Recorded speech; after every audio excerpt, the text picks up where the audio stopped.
and welcome to the show. This week, get ready to be inspired by the incredible journey of Maggie Deall, a retired New South Wales police sergeant who embarked on a mission to contribute to her community. At 28, Maggie transitioned from managing bars, clubs, and restaurants in Sydney to a career in law enforcement. From the eastern suburbs to the state surveillance branch, she embraced every opportunity, thriving with the guidance of senior officers.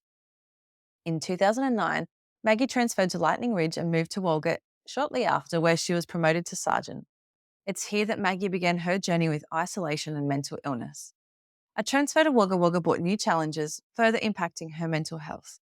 Battling toxicity and unhappiness within the station, Maggie took a brave step, leaving in 2021 to focus on her well-being. Wagga Wagga may have been tough, but it became the birthplace of Maggie's artistic revival. In 2021, she opened the Little Yellow House Art Gallery and Studio, showcasing not just her work, but that of over 30 local artists. The gallery has become a haven for creative women and a vibrant, supportive community. Reflecting on her service with pride, Maggie believes that she has truly become the person she was meant to be. Despite ongoing mental health care, she's witnessed the bad days becoming rarer. Maggie shares her story to inspire fellow first responders, proving that life beyond the badge is not only possible, but incredibly rewarding. Join us as we dive into Maggie's journey of resilience, creativity, and the pursuit of a fulfilling life beyond the constraints of the job. Just before we get started, I'd also like to mention that we do have a trigger warning for this episode. We will be discussing suicide. So if that's something that you may be struggling with, or it's something that triggers you, or something just that you don't want to listen to, just be warned that we will be mentioning that throughout this episode. So if you'd like to give it a miss, just come back next week. With that, let's get started. Welcome to Triumph Beyond Trauma, the podcast that explores journeys of resilience and hope. I'm Rosie Skeen, a yoga and breathwork teacher and founder of Tactical Yoga Australia. As a former soldier's wife, mum to 3 beautiful kids, and a medically retired New South Wales police officer with PTSD, I understand the challenges of navigating mental health in the first responder and veteran community. Join us for incredible stories from individuals who've confronted the depths of mental illness and discovered their path to happiness and purpose, as well as solo episodes and expert discussions. Together, we'll uncover the tools to help you navigate your journey toward a brighter, more fulfilling life. Whether you're looking for helpful insights, practical tips, or just a friendly reminder that you're not alone, Triumph Beyond Trauma has got your back. You matter, and your journey to a happier, more meaningful life starts right here. Welcome, Maggie, to Triumph Beyond Trauma. How are you? I'm good. Thank you for having me. Oh, you're so welcome.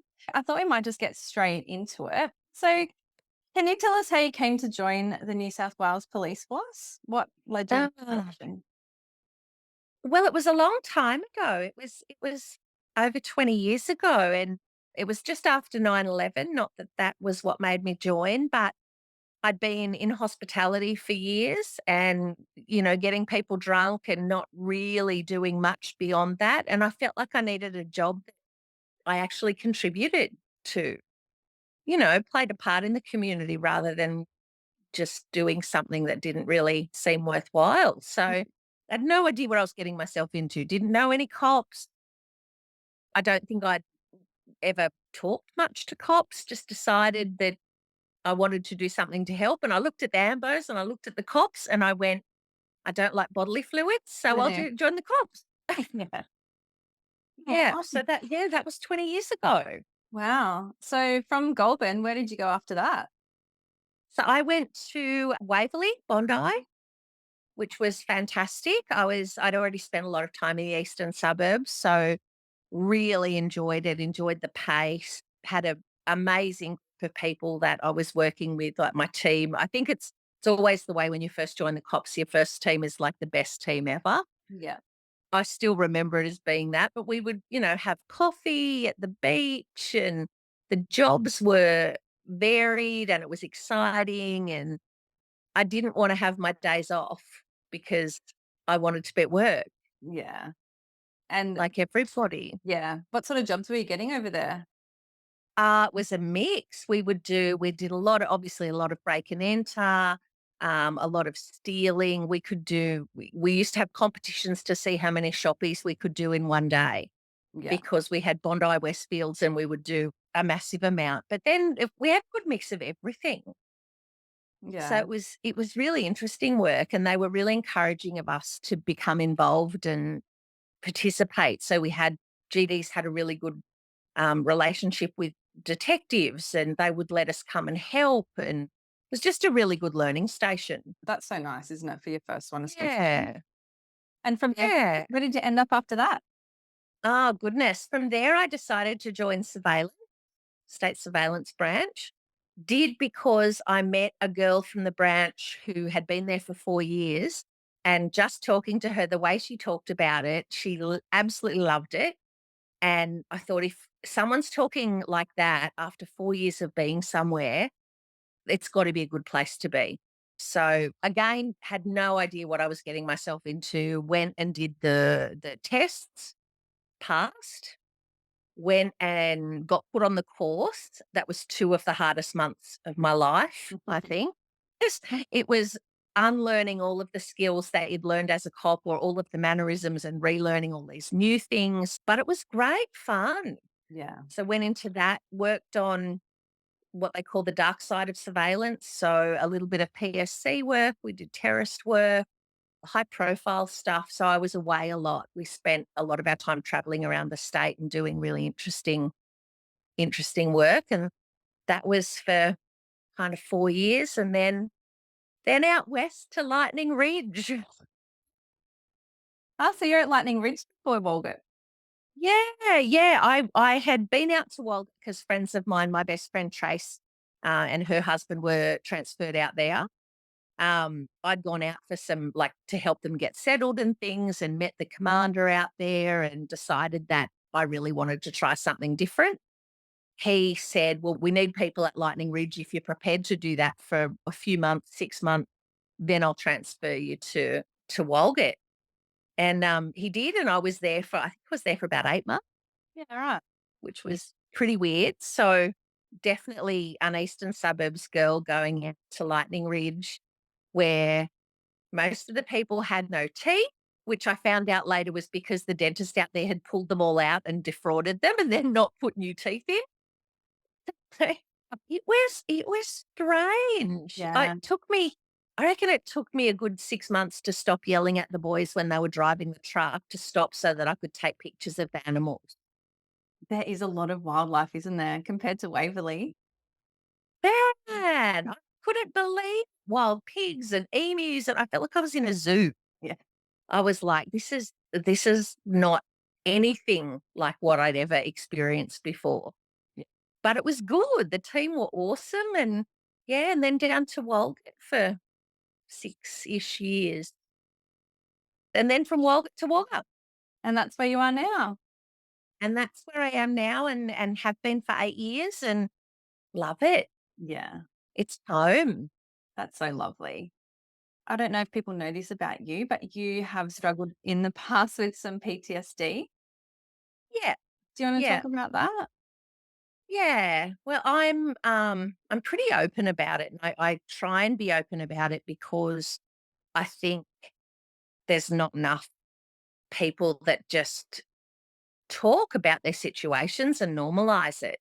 Yeah, I think the organization, without being critical, I think the organization is like a lot of other big government organizations, and they do talk a really good line about mental health. But when it comes to the crunch of actually impacting on day to day rostering and things, I think there's still a real lack of understanding and empathy shown.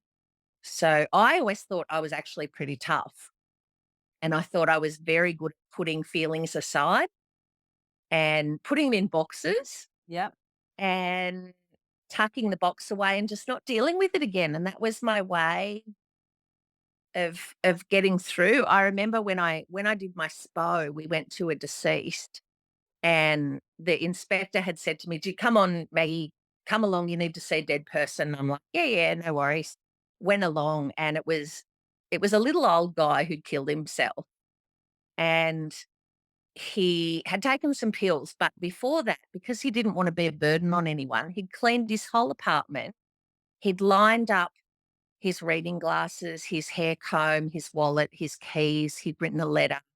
He cleaned out his fridge. oh, bless.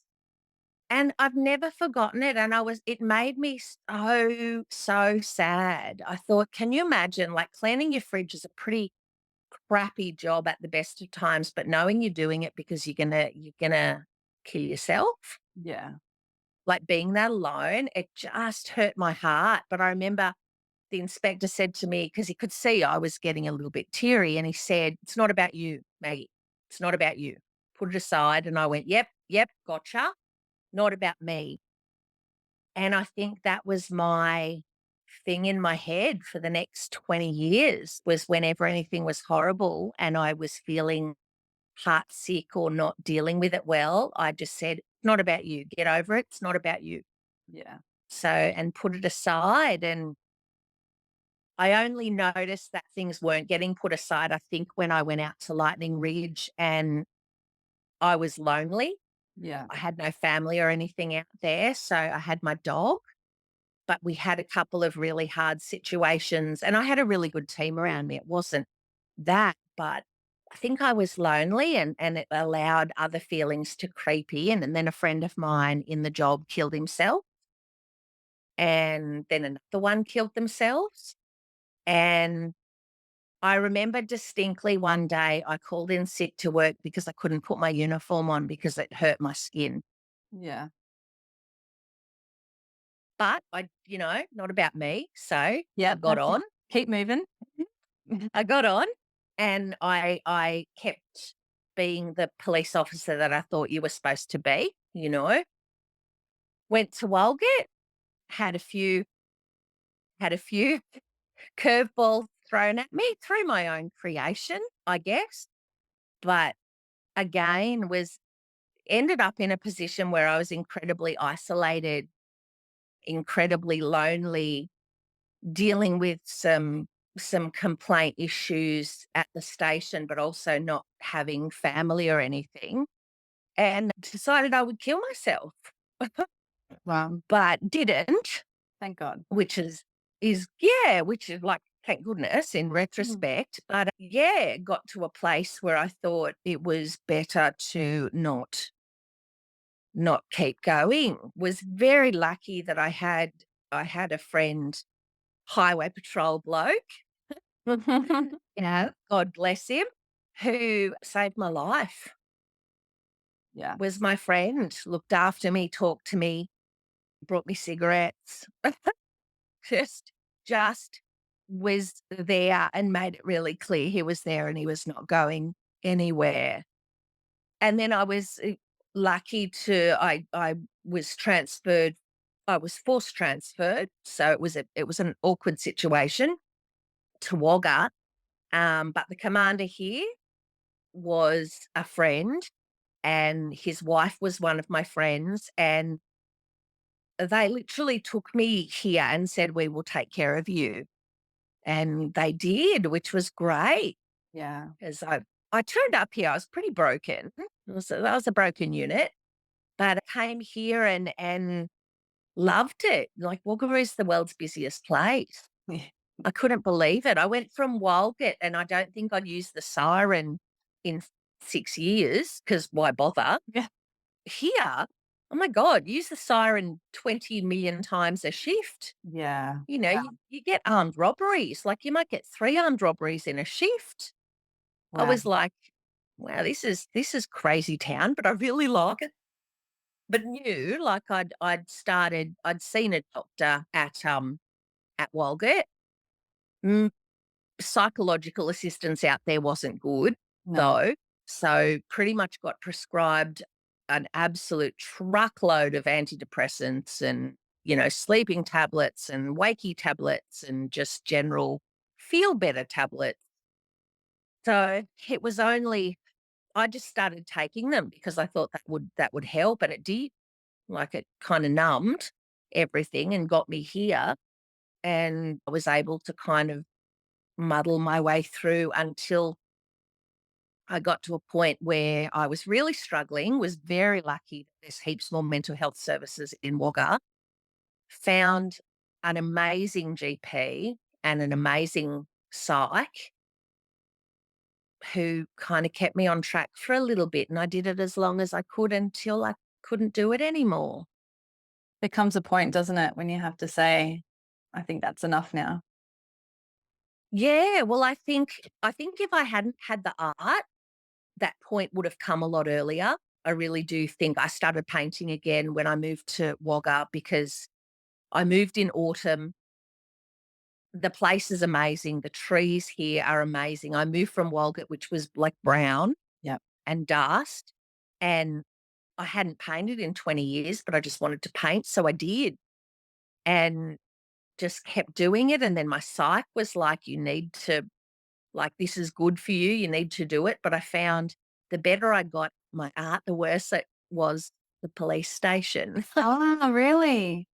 Yeah, I couldn't put the act on as well, Yeah. you know? And there's a lot of people. I was talking to someone this morning who went, I never would have known.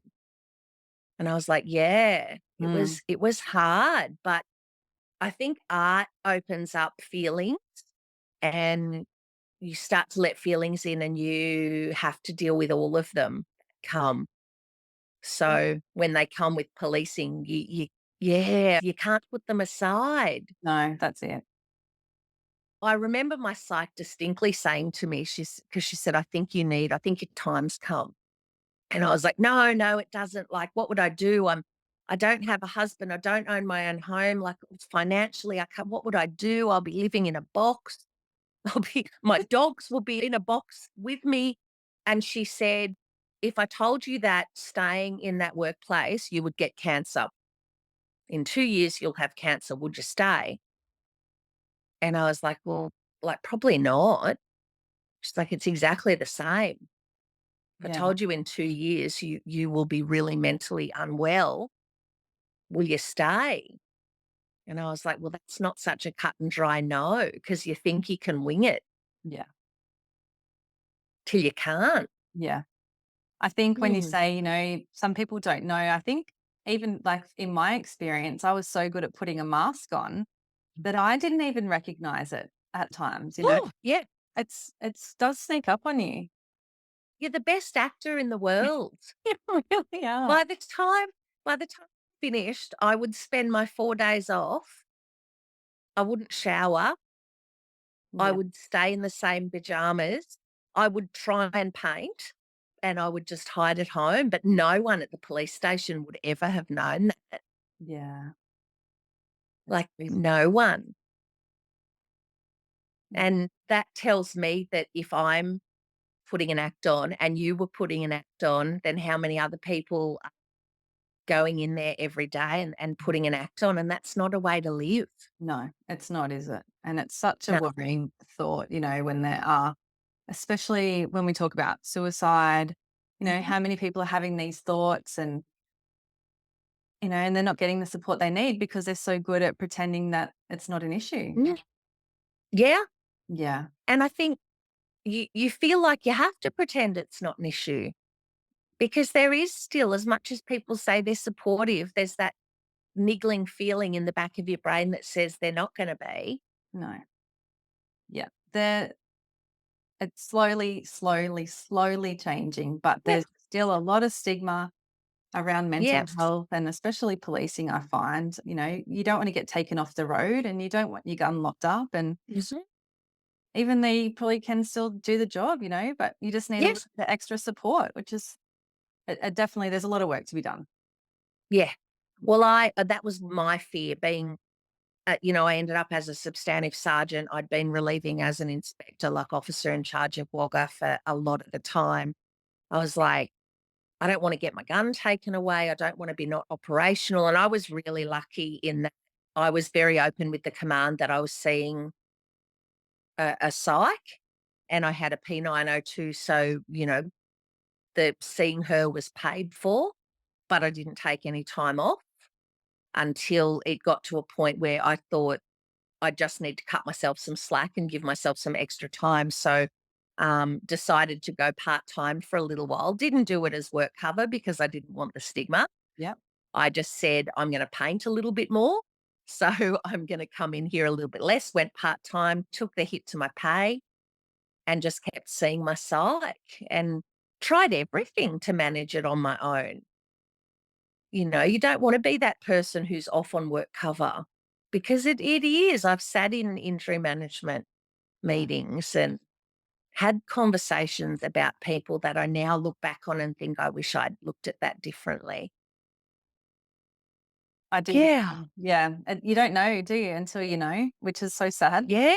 Yeah, Well, I think about like women that I worked with, young women who I gave advice to them, just put your feelings aside, put it aside, you'll be right, yeah. put it in a box. And I think, what terrible advice. I don't punish myself because of it, but I certainly look back and go, I wish I'd known, I wish I'd given better advice. Big shout out to Tactical Yoga Australia, empowering first responders and veterans on their journey to enhance mental wellness through the transformative practices of breathwork, yoga, and mindfulness. Our mission is to guide individuals from burnout and anxiety to a state of calm, well-rested happiness. Life can often feel like a challenging rollercoaster, and we're here to help you navigate those ups and downs. Our commitment is to assist you in achieving self-regulation and consistent positive progress toward mental wellness. For additional valuable resources and ongoing inspiration, visit tacticalyogaaustralia.com. Now, back to the podcast. We've just been talking about some pretty rough times for you, and I know that I've had them too. And off air, we were talking about how our lives lead us to where we're supposed to be.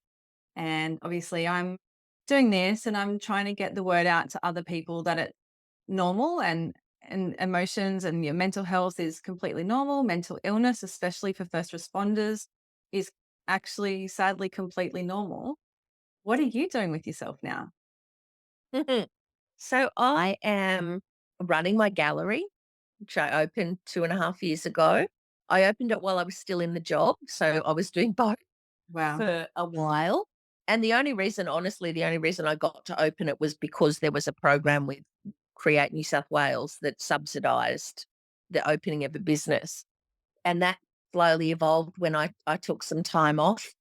I knew nothing about running a business. I just knew that I wanted a place where I felt safe Yeah. because I didn't, apart from home, my problem has been like a lack of feeling safe. And I think that would be a lot of people who go through this. You don't feel safe anywhere. So I made this place be my safe place. And over the last 2.5 years, it's evolved into quite a few people's safe place. So I've now got like over 30 artists that show their work, but I've also got tons of women who just spend time here, and I tell them about my experiences, Yeah. and we share information and support, and that's what I do with myself now. I want to turn that bad stuff into something positive, and I really want to do that.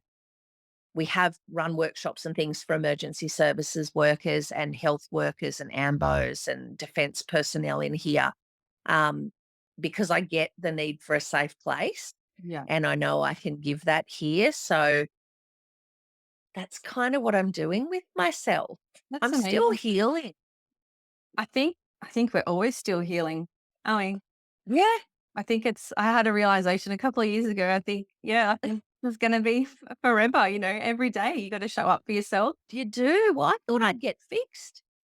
My shrink, my shrink is in my phone as what was it, Leah, who will fix me? Oh, Leah, who will make me not crazy. That's right. I've got her saved in as. And I'm like, what are you like? I've been seeing you for like 3 years now. Why am I not fixed? And she's like, A, you're an idiot. And B, you don't get fixed from PTSD. You don't get fixed from depression and from anxiety. You just learn to manage it. And the effects get less as time goes on. Yeah. And you just got to do the things that make you happier. Don't you? Like, 100% you do. You need to firstly be honest about how you're feeling. I think that's a big stumbling block. You need to be able to admit it to yourself when you're having a bad day, when you're spiraling and your thoughts are going everywhere. I thought for a little while I could just depend on the pills. yeah. I would take the happy pills and I would be happy. I would take a little bit of extra Valium and that would put me in a nice bubble and nothing would touch me and perfect. Yeah. Um, but no, you need to face your feelings and know that it's okay when it's a bad day. Yeah. Yeah. Like, Giving yourself permission, isn't it, to feel the feelings that you feel and just yeah, no more boxes. yeah. Like, just experience them, and they're not pleasant sometimes. And, you have bad days, and I'm lucky here that I've got a couple of people, particularly who I can ring and go, "I can't today. I can't, Maggie, today. Like, I just need some time." And they're like, "You know what? We don't care. We'll open the gallery." And that's awesome. They give me a certain amount of time, but then they also check back in and go, "You've had your time.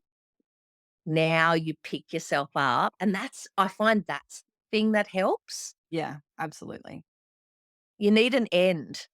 Allow yourself to feel it. Allow yourself to stay in bed for the day and not have a shower, but know that that's going to end and you're going to have a shower and you're going to get dressed and you're going to go in, Yeah. and life is not always going to be the way it feels in that minute. It's actually going to be really amazing. You just have to work through the bad stuff. Yeah. I really like the saying, "This too shall pass." Mm. And I've seen it, on social media a few times. I think it's Tom Hanks that talks about it. And it's like, you're having the worst day of your life, but this too shall pass. And then sometimes you're having a great time and that will pass as well. And That will pass. Yeah. pass like it, and Yep. the world keeps spinning and it will pass. And sometimes you've just got to, like you said, just have a day in bed and watch TV, but then, get yourself back up Yeah. again, dust yourself off. Yeah. There's there's been a few things over the last couple of years that have stuck with me about that kind of stuff, and that I think of. But I think about, someone said to me, there's days that are going to be awful, awful, horrible days, and there's days that are going to be amazing and top of the world and like the best day ever. But the majority of days are just going to be somewhere in the middle. They're going to be ordinary, and there's beauty in the ordinary, but recognizing that life has this pattern. I think we get where we come undone is when we can't see the end Yeah. of it. And people that get into a space where they don't know that that bad stuff is going to end, especially when you're getting out of the cops, Yeah. especially when people are telling you you can't be in it anymore. Like, but there's life on the other side of it, just like there's the day after your bad day. Yeah, absolutely. Yeah. And you really Yeah. have to, even if you're, like you, where your psychologist said, I think it might be time, or, I decided for myself, I just couldn't show up anymore. Good on you. Yeah, yeah, sure. It's had to happen, that's for sure. But just for us to let other people know that if this is something that's going on for you, that there is a life outside of it. And it might take a while to get there, and you might have a fair bit of stuff to work through to get there. But there is a life on the other side.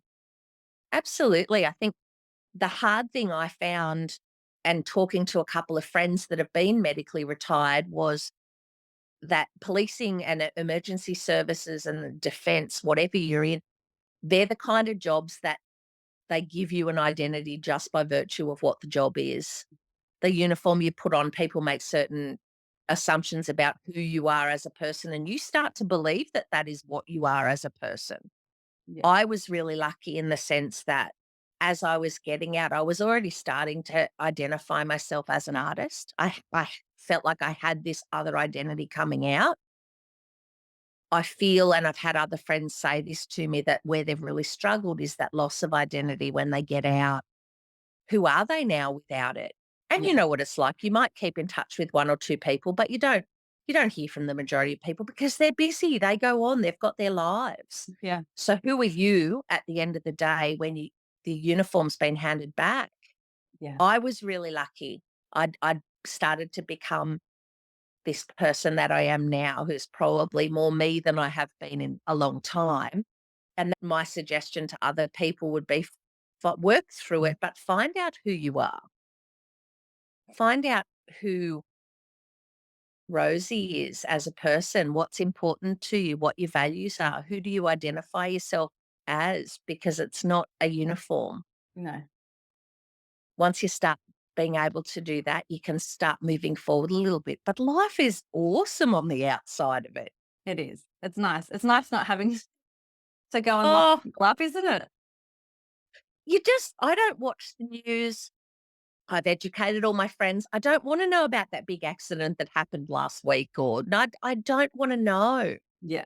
I want to be one of the general public who are lucky enough not to see the bad for just a little while. Like, I hear sirens and I'm not that person going, God, I wish I was back in the job. I'm that person that goes, oh, poor buggers, it's real cold out there. I'll just roll over in bed and tuck myself under my quilt a little bit more. Yes. Like, I look back and I think I wish I'd kept in mind that they're only paying for 38 hours of your life. They're not paying for more than that, and they get so much more than that. Yeah, they really do. I know even now, I know when my husband Rob was in defense, and I know I talk to cops still, but the contact that they expect you to have with them all the time, it's not Mm, allowing anyone to switch off. And you're only getting paid for 38 hours a week. You're not getting yeah, paid for the time that you're at home, you know? And yeah, it's one of those things that I think is, it's crept in and no one's really doing anything about that. There's no time to switch off, which no. it's a worry. Which adds to that feeling of you becoming what you need to be to do the job and having it really take over, Yeah.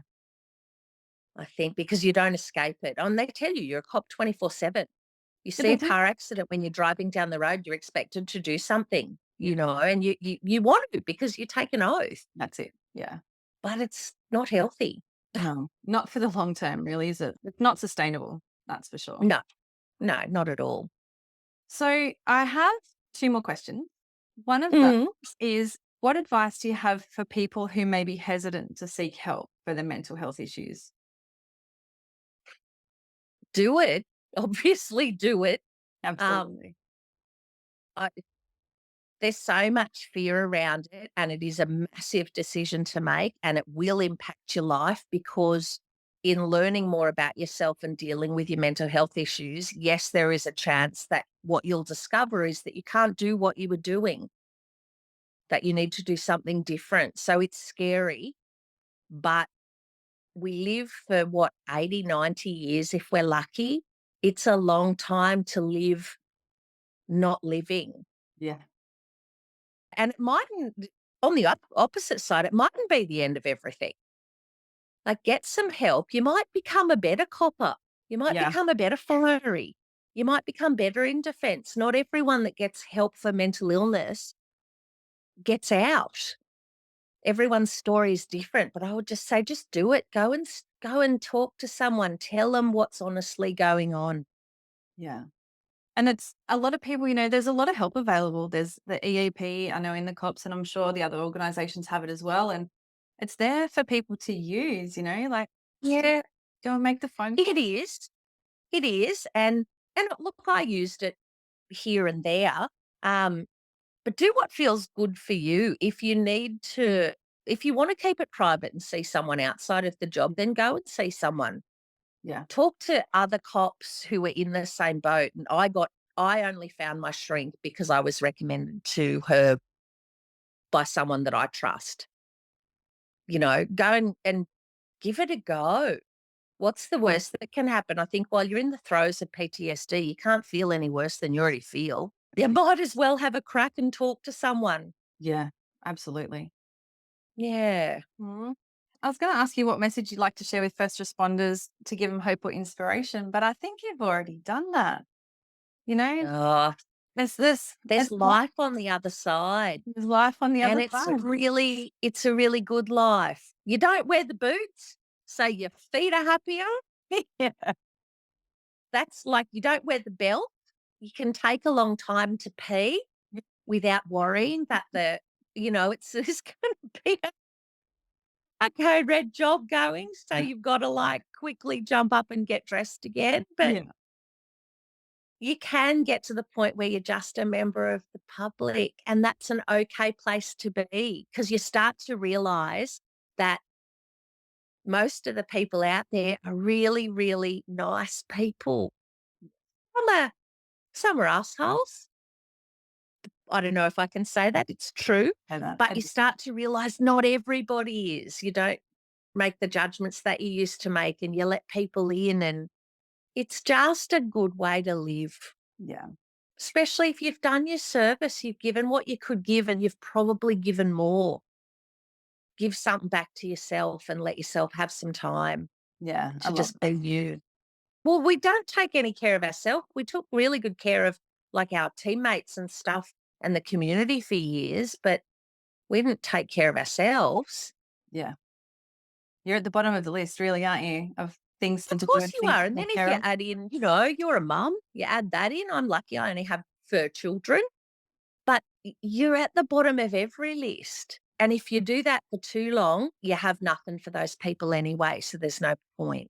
And you deserve to be happy. We all deserve to be happy. Thank you so much, Maggie, Oh, being so that's all open right. and for sharing your story with everyone that's going to listen, and just Mm. helping me to normalize what we go through, and to know that there is life on the other side.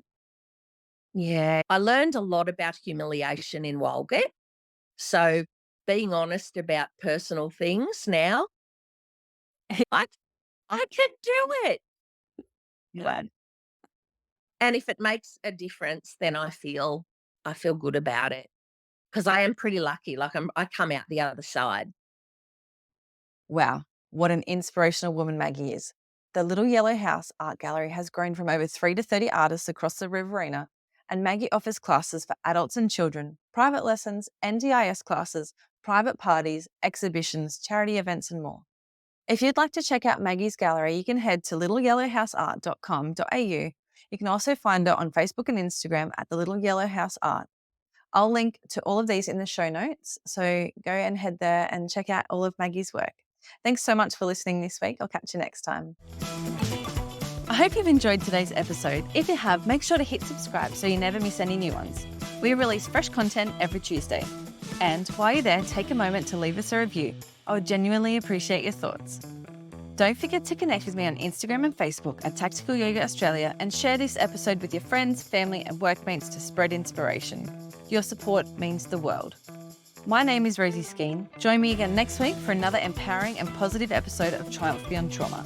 Until then, be kind to your mind and trust in the magic of your consistent and positive efforts. Triumph beyond your trauma is closer than you think. Have the best week.